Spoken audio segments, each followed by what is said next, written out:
Hello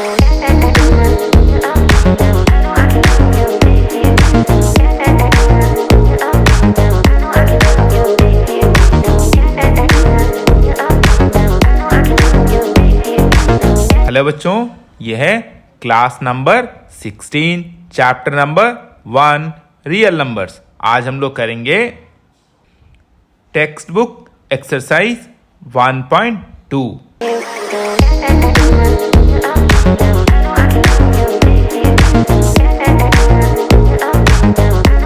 NCERT। ठीक है, आपके बुक का फर्स्ट क्वेश्चन है prove that √5 is an irrational number. ठीक है, तो इसको हम लोग कौन से मेथड से करेंगे?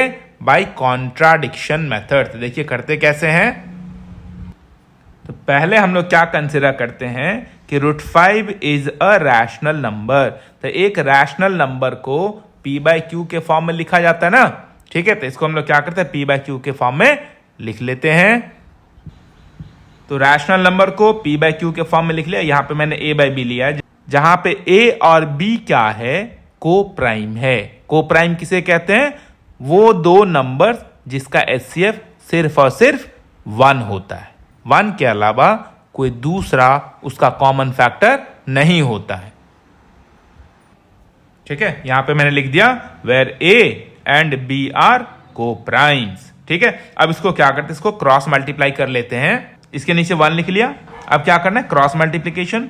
a मल्टीप्लाई 1 a आ गया, और √5 मल्टीप्लाई b √5b आ गया। अब √5 ये स्क्वायर रूट हटाने के लिए क्या करते हैं हम लोग, स्क्वायरिंग बोथ ऑफ साइड। तो यहां पे स्क्वायरिंग बोथ ऑफ साइड कर लिया। ठीक है, यहां पे लिखिए जो आप कर रहे हैं वो स्टेप यहां पे लिखना चाहिए हमें। ठीक है, तो a का स्क्वायर a स्क्वायर होगा, √5 का स्क्वायर क्या होगा, स्क्वायर से स्क्वायर रूट कैंसिल हो जाएगा, अब b का स्क्वायर b हो जाएगा। तो कितना आ गया, ये आ गया a square equal to 5b square. तो a स्क्वायर का फैक्टर 5 आया। तो a स्क्वायर हमेशा कोई भी नंबर अपने फैक्टर से डिविजिबल होता है, इसलिए a स्क्वायर क्या होगा, 5 से डिविजिबल है। अब यहां पे देखिए a square is divisible by 5। अगर 5 क्या करता है, a स्क्वायर को डिवाइड कर देता है, तो 5 उस a को भी डिवाइड करेगा। तो hence a is also divisible by 5। यदि 5 a स्क्वायर को डिवाइड करेगा तो 5 क्या करेगा, a को भी डिवाइड करेगा। और 5 अगर a को डिवाइड कर रहा है, इसका क्या मतलब हुआ, इसका मतलब हुआ कि 5 क्या है, a का एक फैक्टर है। Therefore 5 is a factor of a। इस स्टेटमेंट को मान लीजिए 1। ठीक है, अब देखिए क्या करना है। इस क्वेश्चन को आगे करने से पहले एक कॉन्सेप्ट है मेरे बच्चों, छोटा सा ही है, उसको मैं समझा देता हूं। 15 का फैक्टर 5 है क्या? तो आप बोलेंगे हाँ। तो 15 को क्या लिख सकता हूं, 5 इंटू जो भी दूसरा नंबर आता है वो नंबर लेता हूं मैं 35। तो 7 क्या है, 35 का फैक्टर है क्या? तो बोलेंगे हाँ। तो 35 को क्या लिख सकते हैं, 7 फैक्टर, तो पहले उसका फैक्टर लिखिए और उसके बाद जो नंबर आता है वो। अब मैं कहता चलिए एक नंबर लेता हूं मैं 20। ओके, 20। ठीक है, तो then 2 is a factor of 20। Yes, मतलब 2 क्या है, 20 का फैक्टर है। हाँ, तो कैसे लिखेंगे, पहले उसका फैक्टर लिखिए और फिर जो भी नंबर आता है। तो अभी हमने यहां पे क्या देखा मेरे बच्चों, एकदम ध्यान से देखना, यही लास्ट स्टेप, कि 5 क्या है, a का फैक्टर है। 5 क्या है, a का फैक्टर है। तो a को क्या लिख सकता हूं मैं, उसका फैक्टर अगुना में दूसरा नंबर। तो यहां पे दूसरा नंबर तो पता नहीं है, तो कोई c ले लीजिए, है ना। लिखने का तरीका देखिए सिंपल। अगर मैं कहता हूं 5 15 का फैक्टर है, तो फैक्टर इंटू जो भी नंबर आता है वो। 7 35 का फैक्टर है, तो 7 इंटू जो भी नंबर है। 2 20 का फैक्टर है, तो क्या लिखूंगा, 2 इंटू जो भी नंबर आता है। वैसे मैं यहां पे हमने देखा कि 5 is a factor of a। 5 जो है a का फैक्टर है, तो a को कैसे लेंगे, कैसे लिखेंगे, पहले वो फैक्टर और फिर वो कोई दूसरा नंबर, है ना। तो इसलिए अब हम लोग क्या कर, ये मैं इसलिए बताया ताकि मैं डायरेक्ट अगर a को मैं 5 से लिखता ना तो आप कंफ्यूज हो जाते। इसलिए मैंने ये चीजें समझा कि कोई भी नंबर अगर एक नंबर किसी दूसरे नंबर का फैक्टर है तो उस नंबर को कैसे लिखेंगे, वो फैक्टर और उसके बाद कोई दूसरा नंबर लिखना है। वैसे ही हमने क्या देखा कि 5 जो है ए का फैक्टर है, तो ए को कैसे लिखेंगे, 5 इंटू अननोन नंबर को हमने क्या ले लिया, सी। ठीक है, इसलिए मैंने यहां पे लेट किया कि late A equal to 5c। अब ये a का जो वैल्यू है ना, a इक्वल टू 5c, ये वैल्यू यहां पे डाल दीजिए, यहां पे, है ना। मतलब a का वैल्यू 5c है, 5c यहां पे डालते हैं, देखते हैं क्या होता है ना। इसको मैंने लेट कर लिया इक्वेशन 1 और ये है हमारा स्टेटमेंट 2। ठीक है, तो putting this value in equation 1, तो ये a का वैल्यू यहां पे डालने से क्या आ गया, 5c का होल स्क्वायर, इस साइड जो है RHS में 5b स्क्वायर वो लिख लिया। 5 का स्क्वायर कितना हो जाएगा, 25, और c का स्क्वायर होगा c स्क्वायर। अब हम लोग क्या करते हैं, b स्क्वायर का वैल्यू निकालते हैं। तो b स्क्वायर इक्वल टू क्या होगा, b स्क्वायर के साथ जो नंबर मल्टीप्लाई में है RHS में भेजने से वो किस में चला जाएगा, डिवाइड में। तो b स्क्वायर इक्वल टू कितना हो जाएगा, दिस डिवाइडेड बाय 5। ये आ गया, 5 चला गया डिवाइड में, 5 बन जा 5 और 5 5 जा 25। तो हमें क्या मिला, B square equal to 5c square. तो यहां पे देखो बी स्क्वायर इक्वल टू कितना आ गया, 5 इंटू सी स्क्वायर। अब आप क्लियर देख रहे हो कि बी स्क्वायर का फैक्टर आ गया 5, यानी कि बी स्क्वायर क्या होगा, अपने फैक्टर से पक्का डिविजिबल होगा, यानी कि b square is divisible by 5। तो यहां पे देखो b square is divisible by 5।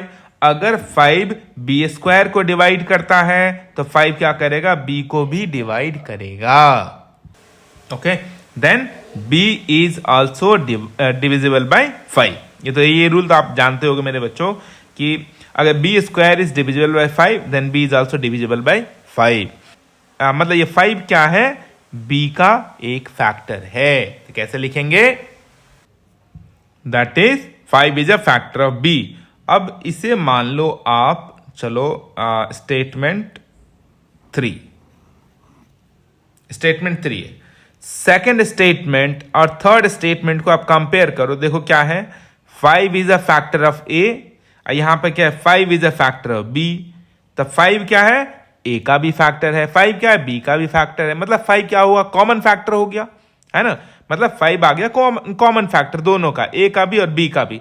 लेकिन हम लोग जानते हैं कि a और b क्या है, a और b तो को प्राइम है ना, तो एक के अलावा कोई दूसरा फैक्टर कैसे आ सकता है। लेकिन यहां पे तो हो गया उल्टा पुल्टा, 5 इसका फैक्टर हुआ।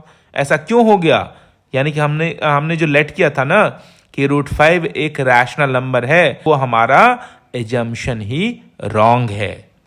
ठीक है, इसी को कॉन्ट्राडिक्शन बोलते हैं। जो हमने लेट किया वो रॉन्ग निकला, गलत निकला, वो तो हमारा एजम्पशन ही क्या है, गलत है। तो इसलिए अगर हम लोग मानते हैं कि √5 रैशनल है और वो रॉन्ग हो गया, यानी कि √5 रैशनल नहीं है, और जो नंबर रैशनल नहीं होता है उसको क्या कहते हैं, उसको इरैशनल कहते हैं, हेंस प्रूव्ड।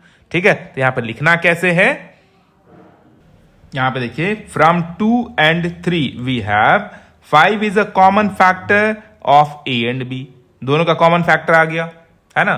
2 और 3 को जो कंपेयर करके अभी मैंने आपको दिखाया था, तो इसमें but a and b are coprime, लेकिन तो को प्राइम है, तो 5 इस दोनों का कॉमन फैक्टर कैसे हो सकता है, इसलिए हमारा एजम्पशन रॉन्ग है।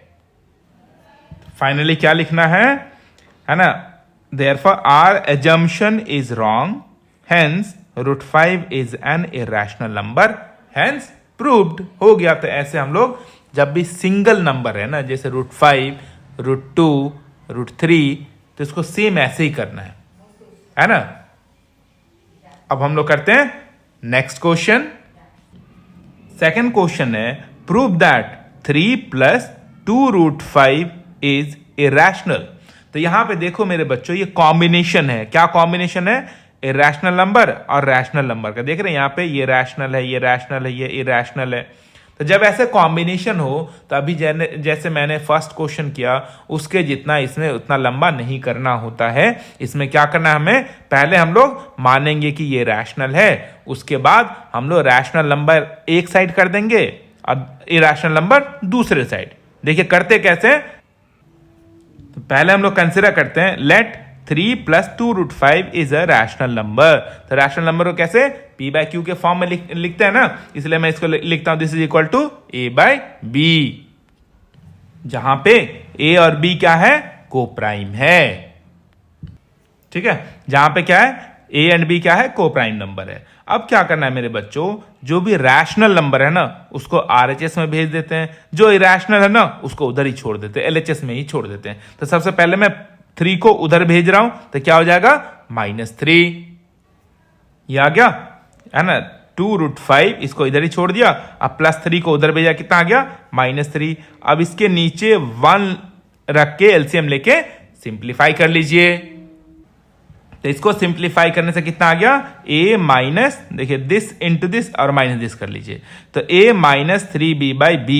अब इधर भी एक रैशनल नंबर है, वो क्या है, 2 है, तो 2√5 के साथ किसमें मल्टीप्लाई में है ना, तो उधर भेजने से RHS में भेजने से किसमें चला जाएगा, वो डिवाइड में।